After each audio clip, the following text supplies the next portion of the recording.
దళిత సంఘాలుగా, భద్రత లేని ప్రజలుగా ఈరోజు రోడ్డు మీదకి వచ్చి అంబేద్కర్ గారి విగ్రహం వద్ద నిరసన తెలుపుతున్నామంటే ఈ రాష్ట్రంలో వాసీలకు రక్షణ కరువైందని మేము ఆవేదన వెలిబుచ్చుతున్నాం.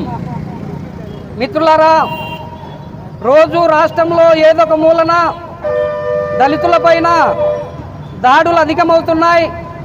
దళిత విద్యార్థులపైన, దళిత వ్యవసాయ కూలీలపైన, దళిత ప్రతినిధులపైన, దళిత ఉద్యోగులపైన అమానుషమైన అవమానకరమైనటువంటి సంఘటనలు ఈ రాష్ట్రంలో, ఈ దేశంలో జరుగుతున్నాయన్న సంగతిని మేము ఈ సందర్భంగా ఈ చిన్నపాటి కార్యక్రమంతో నిరసన తెలియజేస్తున్నాం.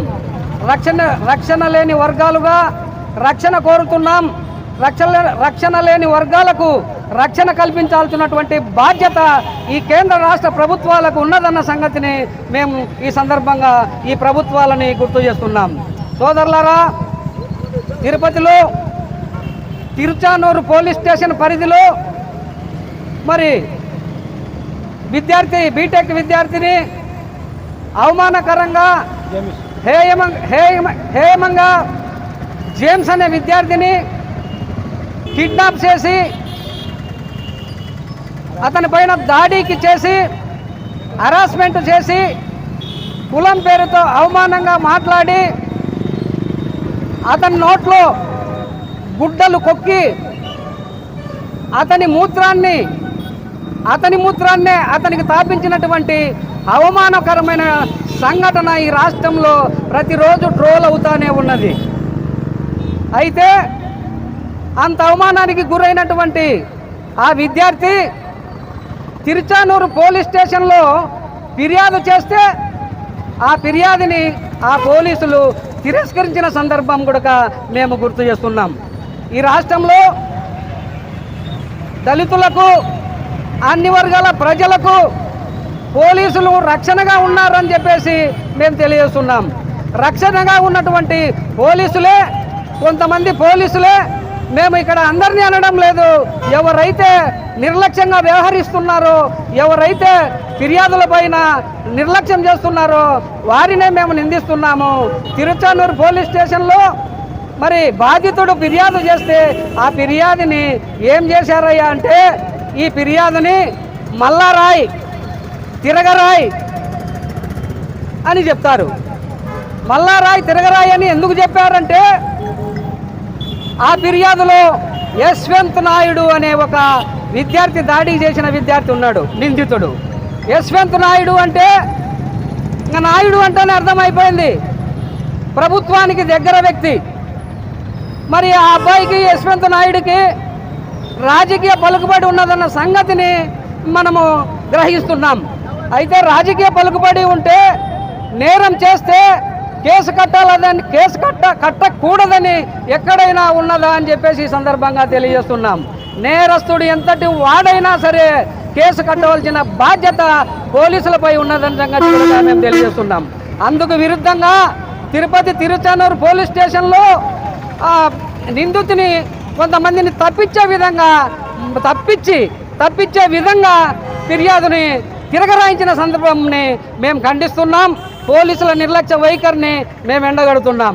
ఇప్పటికైనా జరుగుతున్న దాడులపైన ఎక్కడైనా ఫిర్యాదు వస్తే వెంటనే ఎస్సీ ఎస్టీ కేసుల ఫిర్యాదుల్ని నిర్లక్ష్యం చేయకూడదు.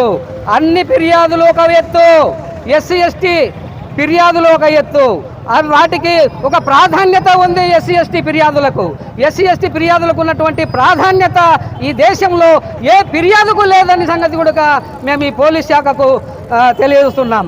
మరి బాధితుడు నెల్లూరు జిల్లాకు చెందిన వ్యక్తి, కొడవలూరు మండలం రాజుపాలెం గ్రామానికి చెందినటువంటి ఎస్సీ దళితుడు, మాల కులానికి చెందినటువంటి దళితుడు. అటువంటి వ్యక్తి తన తల్లిదండ్రులు వ్యవసాయం చేస్తూ, కూలి పనులు చేస్తూ బీటెక్ 4వ సంవత్సరం చదివిస్తున్నారు. మోహన్ బాబు విద్యా సంస్థల కార్యాలయంలో ఆ విద్యార్థి బీటెక్ 4వ సంవత్సరం చదువుతున్నాడు. 2వ సంవత్సరం చదువుతున్నటువంటి నిందితునికి చాలామంది రౌడీ షీటర్లతో జులాయిగా తిరుగుతున్నటువంటి వ్యక్తులతో సంబంధాలు కలిగి ఉన్నాడు. అటువంటి వ్యక్తి ఈ బాధితుని జేమ్స్ని హెరాస్ చేస్తూ ఉంటే, ఎందుకయ్యా నన్ను హెరాస్ చేస్తావు, ఎందుకయ్యా నన్ను దాన్ని చీటికి మాటికి చెనుకుతావు అని అన్నందుకు కక్షగట్టి కిడ్నాప్ చేసి ఆ విధంగా అతన్ని అవమానంగా మాట్లాడటము హేయమైన చర్య.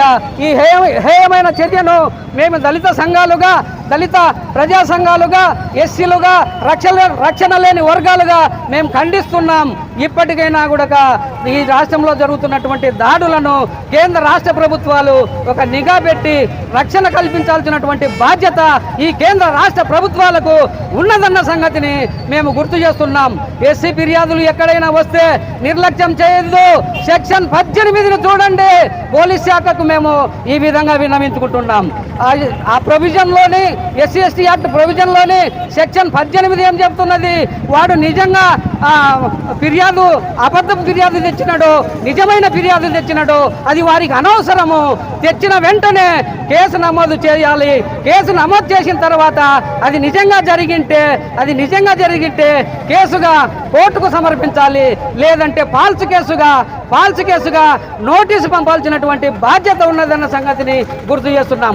ఎస్సీ ఎస్టీ ఫిర్యాదుల పట్ల నిర్లక్ష్యం చేస్తే పోలీసులకు కూడా వాళ్ళు కూడా మూల్యం చెల్లించుకుంటే సెక్షన్ కూడా ఒకటి ఉన్నదని, నిర్లక్ష్యం సెక్షన్లో వాళ్ళు కూడా ఎస్సీ ఎస్టీ కేసుల కింద బలైపోయే సెక్షన్ ఉంది, సెక్షన్ 4. ఆ 4ను కూడా మీరు అవమానం చేస్తున్నారు.